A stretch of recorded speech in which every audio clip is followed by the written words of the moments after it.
I'm Rachael. I'm Marleigh. And I'm Ciara. And my head hurts. Episode 3 of My Head Hurts, NeuroPOOLicity.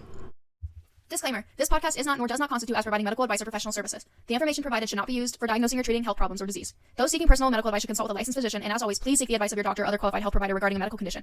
If you think you may have a medical emergency, call 911 or go to the nearest emergency room immediately. Welcome to the pool episode.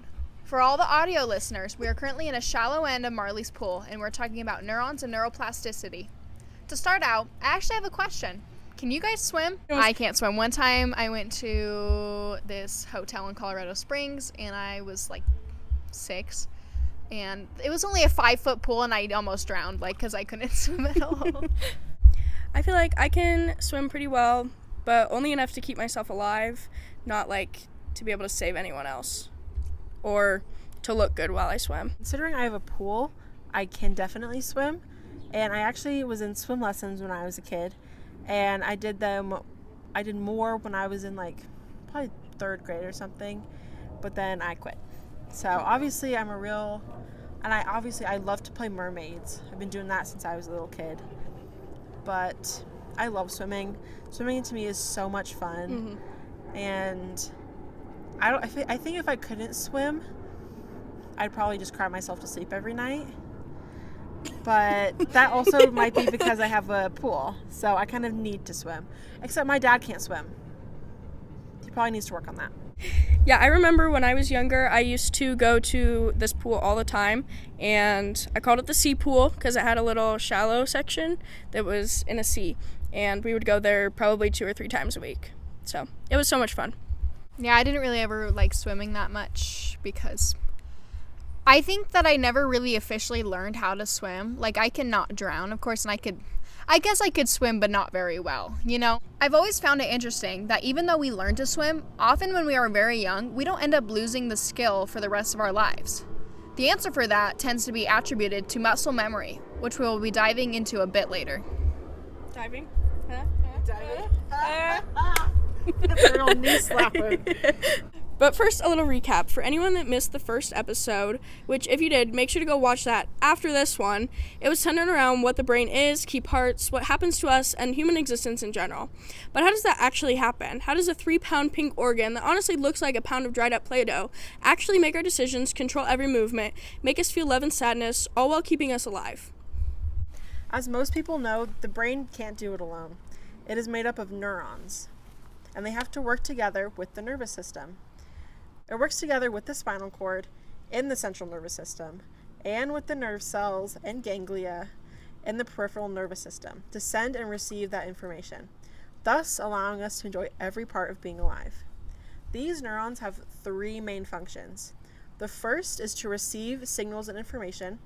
The second is to process that information and determine if it should be passed along. And the third is to communicate those signals to target cells, which could be other neurons, muscles, or glands. Each part of the neuron helps to enact these main functions. Like all cells, neurons have a body called the soma, where the nucleus and the other organelles are stored. From the soma are many short branches called dendrites. And one large branch called the axon. Dendrites handle receiving and processing information. They take in excitatory signals that fire the neuron, making it generate an electrical pulse. If the neuron fires from receiving enough excitatory signals, then the signal will be sent down the axon. The axon is wrapped in myelin to allow the signal to be sent quickly. At the end of the axon, it branches off to axon terminals, where it connects with the dendrite of another neuron. This connection is called a synapse. At almost every synapse, information is transmitted through neurotransmitters, which are chemical messengers. They bind to receptors on the dendrite, receiving the signal to convey an excitatory or inhibitory signal, thus starting the process over again.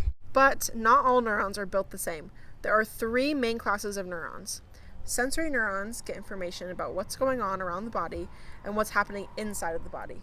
It transmits that information to the central nervous system. An example of these sensory neurons is if you cannonball into the pool, you're going to feel yourself hit the water. Or if you belly flop into the pool, you're going to feel that pain from belly flopping and hitting the water. Motor neurons get information from other neurons and then transmit it to organs, muscles, and glands. So, after you cannonball, how are you going to get out of the water? Well, your motor neurons actually create signals to your organs and muscles and tell them that you need to start moving and make your ascent out of the water so that you do not drown. Interneurons are found in the central nervous system and connect one neuron to another. They receive information from neurons and they send that information to other neurons. I learned while researching for this episode that neurons can actually be 2 to 3 meters long, and that's because the neurons in your toes have to be connected to your spinal cord in order for them to work. So it's a very long neuron, especially if you're tall. So, what does this have to do with building habits? When the brain does something, it creates a strong connection between a group of neurons called a neural pathway. The more you do something, the stronger the connection becomes. It's kind of like how water on a dirt path will eventually create a creek or a stream. The longer you've had a habit, the harder it is for your brain to break it. This applies to sports, skills, and hobbies too. The longer you've done it, the easier it becomes for your brain to conduct the task, and the harder it is for you to forget it. When I think about this, I think about how, like, the habit of, like, brushing your teeth. Like, when I was a kid, I'm going to be really honest here, I hated brushing my teeth. But as I would start to force myself to do it more, and, like, I would force myself to, like, wake up and brush my teeth. After I'm taking a shower, brush my teeth. It just becomes more like I have to do it, or else my, like, nighttime and my morning routine aren't complete without it. It's also, I'm going to relate this to our favorite sport, tennis. The more you practice your serve, the easier it becomes for you to replicate it in every single match. That's because of your neuroplasticity. Your brain becomes trained to replicate those motions every time that you stand on that line and get ready to serve. The more you practice your serve in tennis, the more accurate and consistent it will become, and the more balls that you'll start getting in.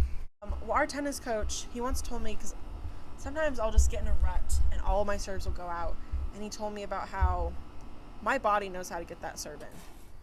Like, if I just don't think about it and I just serve it, it will most likely go in. Because it's just that muscle memory of I've done it pretty much every practice for 4 years. Mm-hmm. It's just you get used to doing it. And you know what angle to hit the ball at, how hard to hit the ball at, how hard to hit the ball. Yeah, okay, so we our camera stopped recording and we didn't realize for 6 whole minutes. So sorry. Sorry, y'all. But I hope you enjoyed that beautiful photo that was up of us, because she's beautiful. Now you see an even more beautiful photo. Exactly. Of our real faces. Our very real faces in a very real pool. Just swimming. Don't say that. It was real to me. But these habits and these neural pathways don't just apply to hobbies and skills and physical actions. This also applies to our memory and recollection. When meeting a new person, it often helps to hear their name multiple times so that neural pathway becomes fully formed. It is also more likely to remember something if it relates to something about you or from a different, already well-established pathway. Because we are all narcissists and we love to know any information about ourselves. That is so true. It's said, actually, that the best passwords are like phrases. So it could be, this is actually a bad one, but if it's like, I love my dog, and then your favorite number, you could do ILD and then like something, or ILMD and then numbers, because then it's like hard to guess because it doesn't mean anything, but it means something to you, you know? Like for us, our password could be... Oh, don't dox us. No. I was going to say Bazinga. I was worried you were actually going to name drop one of our passwords. No, I was going to say our collective password could be Bazinga. And then some encrypted number that you know nothing about. This also applies to having good study habits, because if you're learning a complex topic in class, obviously teachers are always saying to re-explain it in your own words. That really helps because then it's more related to you and it makes sense to you, and you could also relate it to other topics that you've learned in other classes. This is an incredible adaptation that allows us to do simple things with ease. If not, we'd be acting like babies all of the time because our neural pathways aren't fully developed, which some of you still act like babies. We're not going to name names. This isn't a cancel. Even though there's shots fired, sometimes the truth hurts. Yeah. You have to develop those neural pathways. Mm-hmm. However, not developing your neural pathways can lead to bad habits. In sports, this can look like bad form, often resulting in bad performance in the best cases and severe injury in the worst cases. It can also lead to addictions, which can be extremely hard to break, not only because they have strong neural pathways, but also because they can often mimic the effects of neurotransmitters, which we will get into at a later date.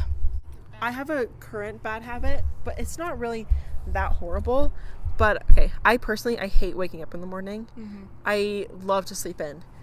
And I've done this habit for years and years where I wake up, no joke, like 15 to 30 minutes before I have to leave the house to go to school. And I've just gotten so used to it that I can't wake up any earlier. But also, luckily, I don't take that long to get ready.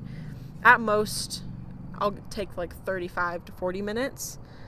But usually I can handle it in time, but usually I'm running out of the house on most school days. So hopefully soon that habit breaks, but I have a feeling it's probably not going to. But luckily that's my main bad habit and not something else that's worse. That one bad habit that's like really hard for people to break once they get into is biting their nails. It kind of becomes a source of comfort. I know for me. So my bad habit is maybe less biting my nails, but it's more I'll always do my nails with like poly gel, or I'll do them with like this thing called Gel X. And then the next day, if I feel an ounce, an eensy drop of anxiety, they're gone. I'm biting them off, like I'm ripping them off of my fingernails, and it's so bad. But it's just my habit that I have to break. And I know that my brain, it feels comfort when I'm chewing on my nails and getting COVID from it, like what I did in New York. And that's just my bad habit. However, the brain is special in that it can overcome these bad habits. With other parts of the body, it is often hard for wear and tear to be remedied. The brain is different in this. The brain is able to adapt and rewire these pathways if it needs to. This can lead to people changing their opinions, creating new healthy habits, and becoming better and better in their hobbies or activities. So thank your brain once in a while, because without it, you wouldn't be able to grow. You would still be the little baby that doesn't know what's going on and can't do anything. Thank you for listening to episode number 3, NeuroPOOLicity. Make sure to like, subscribe, and turn on notifications. And if you're on Spotify, rate us 5 stars. We love you, audio listeners. And follow us on TikTok and Instagram at My Head Hurts Podcast. Bye! Oh. Okay.